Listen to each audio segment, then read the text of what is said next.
तो मैं ये कह रहा हूं कि अगर ये ऐलान कर दें कि भाई जो आज 20 रकअत तरावी पड़ेगा जाते जाते डीएचए का प्लॉट मिलेगा उसको, तो आप बताएं उस मस्जिद में रश कितना होगा। बल्कि रोज कहेंगे यार रमजान के बाद भी कोई स्कीम है तो बताओ, हम उसके बाद भी पढ़ने के लिए तैयार है। मैं आपको नबी अलैहिस्सलाम की हदीस सुना रहा हूं कि हर सजदे पर सुर्ख याकूत का महल है, हर सजदे पर 1500 नेकियां। तो आप खुदा के वास्ते नवाफिल से, सुन्नतों से, तरावियों से जीना चुराया करें और उन बातों पे ध्यान भी ना दिया करें जो लोगों को इबादत से दूर करने वाले लोग कुछ सोशल मीडिया पर आ गए हैं। ये तो अल्लाह की बारगाह में सजदा करने के लिए महीना आया है। तो अल्लाह करे कि हम तरावियां भी पढ़ें, बल्कि तहज्जुद भी पढ़ें, इशराक चाश भी पढ़ें। अब चूंकि आज तकमील कुरान है तो कुरान ही का एक मैसेज मैं आपको देना चाहता हूं। कुरान पाक की सबसे बड़ी सूरत सूरह बकरा है, सबसे बड़ी सूरत है। और उस सबसे बड़ी सूरत का मैसेज क्या है? बात वही है ना कि हम कुरान को अंडरस्टैंड करेंगे ना तो फिर इंशाअल्लाह आप देखेंगे कैसे कुरान का लुत्फ आएगा। अंडर के क्या हो रहा है तिलावत में। तो अब समझना क्या है, ये कुछ चल रहा है, इसको बंद कीजिएगा, इसमें शुरू हो गया है कुछ।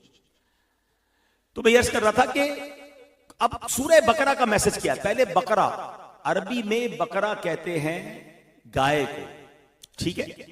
तो अब ये कौन सी गाय है जिसका जिक्र कुरान में मौजूद है? ये जिक्र है सबसे महंगी दुनिया की गाय। जी हां, the most expensive cow in universe. कायनात में इससे महंगी गाय कभी नहीं बिकी। और ये वाकया क्या है और इसमें फिर मैसेज क्या है? ये वाकया क्या था कि ये बनी इसराइल में, अब ये दौर है हजरत मूसा अला नबीना अलैहिस्सलाम का, और उस दौर का ये वाकया है। और एक नेक और साले बुजुर्ग थे, उनका एक बच्चा था जो अभी नाबालिग था। वालिद का इंतकाल का वक्त करीब आया तो उनके पास एक छोटी सी गाय की बच्चिया थी, छोटा सा बच्चा था गाय का। अब उन्होंने सोचा कि बच्चे को दूंगा संभाल तो सकेगा नहीं। उन्होंने कमाल क्या किया कि जंगल में गए और अल्लाह करीम की बारगाह में जाकर कहा कि या अल्लाह, ये मैं अमानतन तुझे सौंप रहा हूं, मेरा बच्चा जब बड़ा हो जाए तो तूने उसे लौटाना है। अल्लाह पर भरोसा कैसा था कि उस बच्चिया को वो एक जंगल में छोड़कर आ गए। वालिद का इंतकाल हो गया, बेटा कमाल का बेटा था, बड़ी खिदमत करता अपनी माँ की, जाकर लकड़ियां काट कर आता, अपने माल के 3 हिस्से करता, एक हिस्सा वालदा को देता, अपनी जात पे खर्च करता, एक अल्लाह की राह में सदका करता, दिन रात के औकात के भी 3 हिस्से कर लिए, एक हिस्सा आराम करता, एक हिस्सा इबादत करता, एक हिस्सा अपनी माँ की खिदमत करता। बच्चा जवान हो गया, माँ ने कहा बेटा तेरे वालिद ने एक अमानत छोड़ी है, ऐसा कर कि फला जगह जाकर अल्लाह से दुआ करके मौला जो मेरे वालिद ने मेरे लिए अमानत छोड़ी थी वो मुझे दे दे। बेटा जाकर उसी झाड़ी के पास जाकर दुआ करता है। एक खूबसूरत सी येलो कलर की, गोल्डन कलर की गाय जो वो भागती भी आती है, बच्चा उसे लेकर आ जाता है। अब माँ कहती है बेटा ऐसा करो कि बाजार जाओ, इसकी कीमत मालूम करो, मगर मुझसे मशवरा किए बगैर बेचना नहीं। अब वो बेटा बाजार गया और वहां जाकर उसने कीमत लगाई तो उन दिनों में गाय की कीमत 3 दीनार होती थी। तो एक शख्स आया और आकर कहता है कि ये तुम्हें गाय बेचनी है, कहाँ बताओ क्या कीमत? उसने कहा मैं तुम्हें मार्केट से ज्यादा कीमत दूंगा। कहते नहीं मशवरा तो करूंगा, माँ का हुक्म है। वापस आकर माँ को बताया कि माँ जी एक बंदा आया था, पैसे ज्यादा दे रहा था, मगर कहता था मशवरा मत करना। मैंने अम्मी आपकी बात मानी, मैंने मशवरा किए बगैर बेची नहीं है। माँ भी बड़ी नेक खातून थी, कहा बेटा दोबारा जाना, उसी से मशवरा करो कि गाय बेचूं या ना बेचूं, मुझे लगता है वो अल्लाह की तरफ से भेजा हुआ फरिश्ता है।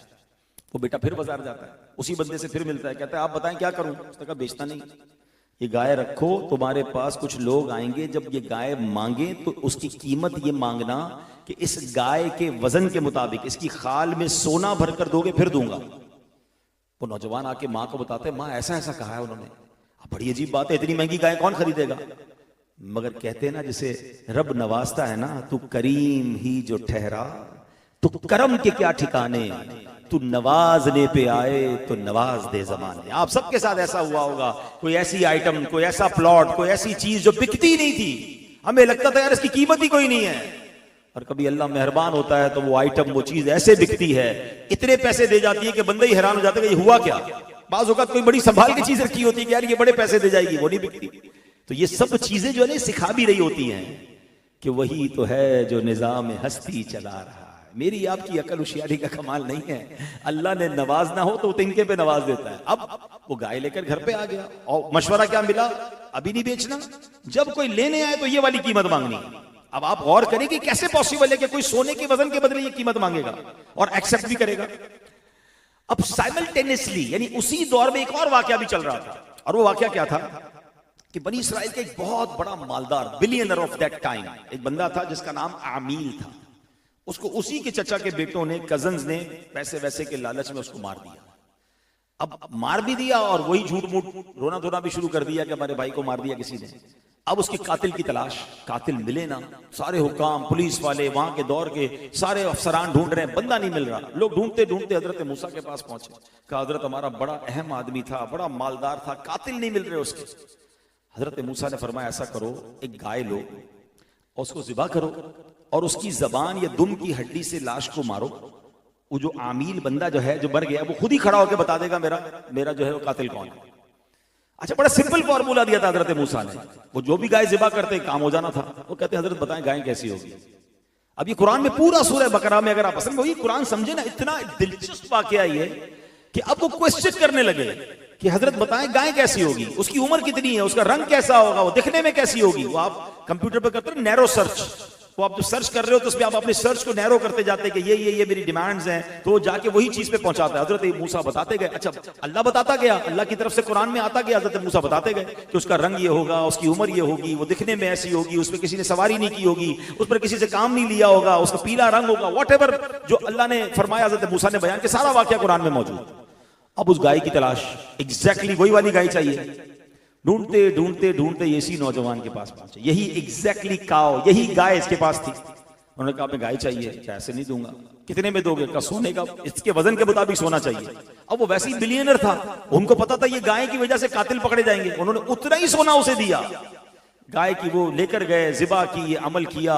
वाकई उस लाश ने खड़े होकर अपने कातिल के बारे में बताया, कातिल पकड़े गए। अब ये सूरह बकरा का वाकया मैं आपको सुना रहा हूँ, ये कुरानी वाकया है। मैं देख रहा हूँ बच्चे नौजवान बड़ी दिलचस्पी से सुन रहे हैं। प्रॉब्लम यही तो, हम कुरान नहीं पढ़ते, इधर उधर की कहानियां पढ़ रहे होते हैं। हालांकि कुरान में 100 के करीब वाकयात हैं। कुरान से अगर दोस्ती हो जाए ना, कितना अच्छा हो कि एक वालिद रोजाना अपने बच्चों को कहे चलो आज मैं आपको कुरान की कहानी सुनाता हूँ, एक कुरान का वाकया सुनाता हूँ। घर में कहानी भी हो रही है, वाकया भी हो रहा है, इंटरेस्ट भी डेवलप हो रहा है और अल्लाह का जिक्र भी हो रहा है, कुरान और नबी की बातें हो रही हैं। मगर हम इतना डिस्टेंस कर चुके हैं कुरान से, हालांकि ये कुरान की सबसे बड़ी सूरत है। अब ये वाकया तो मैंने बयान बहुत समराइज किया, वरना तवील वाकया है। बट अब मैं आपसे, आपको इस वाकये से मैसेजेस क्या मिल रहे हैं? पहली बात, सबसे पहली बात कि वालिद नेक था और अपनी औलाद के लिए कोई बहुत बड़ी रकम छोड़कर नहीं गया, थोड़ी सी चीज छोड़कर गया, मगर किसके हवाले की? अल्लाह के हवाले की।